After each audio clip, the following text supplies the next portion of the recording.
बिहार विधानसभा का चुनाव हो गया समाप्त। ऐतिहासिक रहा बिहार में वोटिंग। एग्जिट पोल ने नीतीश कुमार को पहुंचाया भारी नुकसान।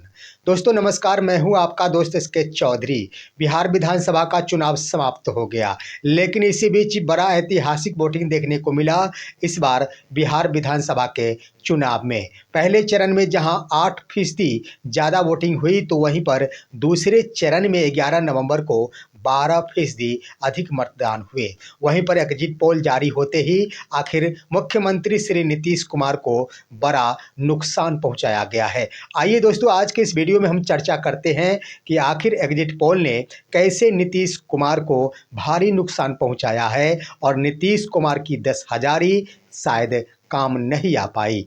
इस पर विस्तार पूर्वक चर्चा करने से पहले अगर आपने अभी तक हमारे इस चैनल सुसत्य वचन को सब्सक्राइब नहीं किए हैं तो कृपया अभी सब्सक्राइब कर लेंगे। दोस्तों, बिहार विधानसभा का चुनाव जो दूसरे चरण का था 11 नवंबर को समाप्त हो गया और यह चुनाव समाप्त होते ही ऐतिहासिक वोटिंग की प्रतिशत बिहार में देखने को मिला है। आज़ादी के बाद बिहार में पहली दफ़ा इतना अधिक वोट प्रतिशत देखने को मिला। पहले चरण में जहां 64.66% वोटिंग हुई, द्वितीय चरण में 68.52% के साथ मतदान समाप्त हुआ। वहीं पर आप देखेंगे तो ऐतिहासिक चुनावों के कारण यहां पर सत्ता परिवर्तन के रुख देख रहे थे, परंतु आखिर एग्जिट पोल ने जो जारी कर दिया है वह हालांकि एनडीए सरकार को बनाते हुए दिखाई दे रहा है, परंतु नीतीश कुमार के लिए मुश्किलें जरूर बढ़ा दी है। इससे क्या स्पष्ट होता है, क्या एग्जिट पोल ही गलत है या फिर नीतीश कुमार को वाकई भारी नुकसान हुआ है? आइए इस पर चर्चा करते हैं। सबसे पहले दोस्तों, 10 एजेंसियों ने आखिर एग्जिट पोल जारी किया है और 10 एजेंसी में वैसी बातों का उल्लेख किया गया है जो उसे सेम फोटोकॉपी कहा जाए या फिर स्कैन कहा जाए, वही देखने को मिलेगा, क्योंकि तमाम में एक ही प्रकार के रुझान सामने आए हैं और दिखाए गए हैं। हालांकि 3 ऐसे सर्वे रिपोर्ट है, डीवी लाइव है, साथ ही साथ अन्य भी पीपुल्स पल्स है। इन तमाम लगभग 3 एजेंसियों ने महागठबंधन की सरकार बनाने की बात कही है, लेकिन इस बार जो वोटिंग का प्रतिशत दिखा है उसका असली रुझान 14 नवंबर को ही देखने को मिलेगा, क्योंकि ऐतिहासिक चुनाव है, वोट प्रतिशत ज़्यादा मात्रा में देखे गए हैं। तो निश्चित रूप से ये कहा गया है और ये राजनीति विज्ञान कहता है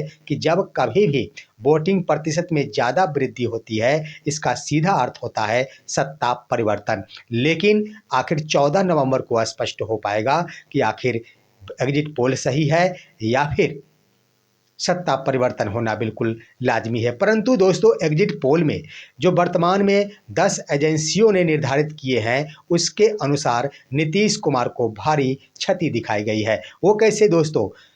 आखिर एनडीए सरकार को सरकार बनाते हुए, एनडीए गठबंधन को सरकार बनाते हुए दिखाया गया है 10 एजेंसियों के माध्यम से।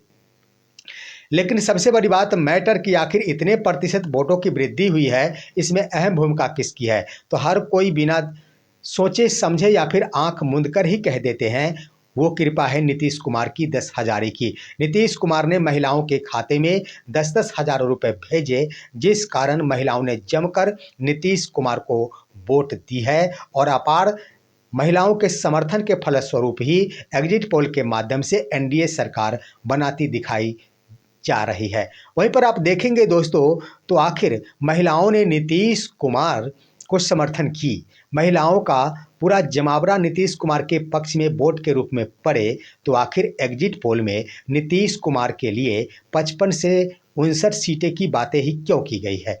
ये एक बड़ा सवाल उठता है। वहीं पर आप देखेंगे तो तमाम एजेंसियों ने बीजेपी के लिए आखिर 75 से 80 सीटों की बातें कह डाली है। तो यहाँ पर एक उलझन जरूर पैदा हो रही है कि जिस नीतीश कुमार के बदौलत महिलाओं को साधने की कोशिश की गई और हर कोई जानता है, हर कोई यही कहेंगे कि महिलाओं ने नीतीश कुमार को समर्थन दिया है। तो जरा सोचिए कि जब नीतीश कुमार के इतने सारे पैसे जो उन्होंने 27,000 करोड़ खर्च किए और हर महिलाएं भी जानती है कि नीतीश कुमार के द्वारा ही मुझे 10,000 रुपये दिए गए हैं, तो आखिर महिलाओं ने नीतीश के बदले बीजेपी के ही वोट किया क्या? ये भी सोचने वाली बात है। दोस्तों, जदयू के अंदर 55 से 59 सीटें आने की बातें तमाम एग्जिट पोल में दिखाई गई है और बीजेपी के खाते में 75 से 80 सीटें प्राप्त होने की बातें दिखाई गई है। इससे तो स्पष्ट हो रहा है कि बिल्कुल ही यह एग्जिट पोल पर ही सवाल खड़ा हो रहा है। वैसे दोस्तों, आप देखेंगे पूरे एग्जिट पोल को तो दूसरे अर्थ में भी नीतीश कुमार को नुकसान पहुंचाया गया है। वो कैसे? जो एग्जिट पोल दिखाया गया है उसमें एनडीए के लिए 150 सीटों तक की बातें कर दी गई है और 150 सीटों में दोस्तों बीजेपी के लिए 75 से 80 सीटें की बातें की गई है, यानी बीजेपी को लगभग 80 सीटें प्राप्त हो सकती है। वहीं पर चिराग पासवान के लिए 20 सीटों की बातें की गई है, यानी दोनों को मिला लिया जाए तो 100 सीट हो जाते हैं। उसके बाद दोस्तों जीतन राम मांझी के लिए 4 सीटों की बातें की गई है और उपेंद्र कुशवाहा के लिए भी 3 सीटों की बातें की गई है। तो यहाँ पर 100 सीट उधर हो जाते हैं और उपेंद्र कुशवाहा और साथ ही साथ यहाँ पर हम पार्टी जीतन राम मांझी को मिलाकर अगर जोड़ दिया जाता है तो 7 सीटें हो जाती है। तो कुल 107 सीटें एनडीए के खाते में सिर्फ ब सिर्फ भाजपा के खेमे में चली जाती है नीतीश कुमार के सीटों को छोड़ने के बाद। उसके बाद एग्जिट पोल में 3 सीटें अन्य को दिया गया है। अन्य का मतलब निर्दलीय को दिया गया है। इसे भी जोड़ लिया जाता है तो कुल 110 सीटें प्राप्ति सिर्फ बीजेपी के खाते में चले जाते हैं। लेकिन दोस्तों सबसे बड़ी बात यहाँ पर कि 122 सीटें चाहिए बहुमत के लिए। अब यहाँ पर 122 सीटों में 12 सीटें कम पड़ रहे हैं बीजेपी के, तो आखिर क्या होगा? तो यहीं पर बड़ा सवाल खड़ा हो रहा है कि एनडीए की ओर से यानी बीजेपी की ओर से नीतीश कुमार की पार्टी को तोड़ने की बातें सामने हो सकती है। नीतीश कुमार के अगर सिर्फ 12 विधायक ही टूट जाते हैं तो बीजेपी की अपनी सरकार एग्जिट पोल के माध्यम से बन जाएगी। यानी जो भी एग्जिट पोल दिखाया गया है उसके अनुसार एक तरफ जहां कम सीटें देकर जदयू के लिए नुकसान पहुंचाने की कोशिश की गई है, तो दूसरी तरफ अगर एनडीए सरकार बनाने की बातें की गई है तो बीजेपी के पक्ष में बातें की गई है। तो हर तरह से एग्जिट पोल के अनुसार नीतीश कुमार को ही क्षति पहुंचाई गई है, नुकसान पहुंचाया गया है और एग्जिट पोल के अनुसार जो 10 एजेंसियों ने दिखाया है उसके अनुसार बीजेपी की सरकार बनती दिखाई जा रही है, ना कि नीतीश कुमार की सरकार बनती दिखाई जा रही है। लेकिन इसके बारे में उल्लेख और स्पष्टता तो 14 नवंबर को ही स्पष्ट हो पाएंगी। लेकिन इससे पहले आइए दोस्तों हम बातें कर लेते हैं कि आखिर सर्वे यानी एग्जिट पोल का अब कोई मायने ही नहीं रह गया है। आप बीते 15 सालों के रिकॉर्ड को देखेंगे तो कभी भी एग्जिट पोल सही साबित नहीं हुआ है। वो सबसे पहले आइए दोस्तों आप देखेंगे वर्ष 2010 के, तो उसमें भी आखिर ऐसा एग्जिट पोल दिखाया गया था जो भ्रामक था, जो सही साबित नहीं हुआ।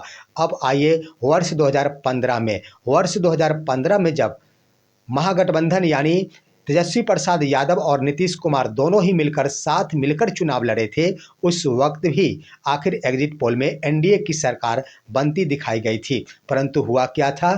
नीतीश कुमार के साथ आखिर विपक्ष के साथ सरकार बन गई थी, तो वहाँ भी एग्जिट पोल आखिर गलत साबित हुआ था। अब आइए वर्ष 2020 की बातें करते हैं।